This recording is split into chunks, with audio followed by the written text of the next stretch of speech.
উম্মে কুলসুম রাদিয়াল্লাহু আনহা রাসূলুল্লাহ সাল্লাল্লাহু আলাইহি ওয়াসাল্লামের প্রিয় কন্যা আর উসমান ইবনে আফফান রাদিয়াল্লাহু আনহার স্ত্রী।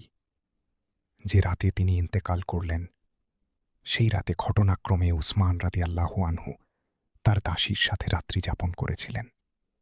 শরীয়তের দৃষ্টিতে এটি ছিল সম্পূর্ণ বৈধ, কোনো গুনাহ নয়, কোনো হারাম কাজও নয়। কিন্তু একজন পিতার হৃদয় তো বিধ্বস্ত ছিল। নিজ কন্যার মৃত্যুতে রাসূলুল্লাহ সাল্লাল্লাহু আলাইহি ওয়াসাল্লাম গভীর কষ্টে ছিলেন।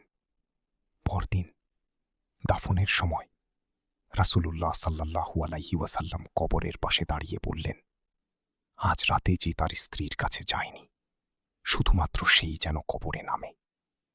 তখন আবু তালহা রাদিয়াল্লাহু আনহু বললেন, ইয়া রাসূলাল্লাহ সাল্লাল্লাহু আলাইহি ওয়াসাল্লাম, আমি। আর নবী সাল্লাল্লাহু আলাইহি ওয়াসাল্লাম তাকে অনুমতি দিলেন। কিন্তু উসমান রাদিয়াল্লাহু আনহু নিজ স্ত্রীর কবরে নামার সেই সম্মান পেলেন না। এখানেই ইসলামের এক গভীর শিক্ষা লুকিয়ে আছে। সব হালাল কাজ সবসময় সুন্দর হয় না।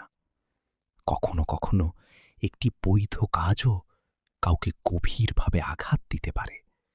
ইসলাম শুধু হালাল আর হারামের শিক্ষা দেয় না, ইসলাম শেখায় ইহসান, সংযম আর হৃদয়ের অনুভূতির মর্যাদা।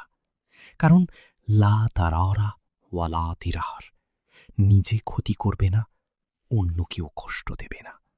তাই জায়েজ কাজ করার আগেও ভাবুন, আপনার আচরণে কোনো হৃদয় ভেঙে যাচ্ছে না তো।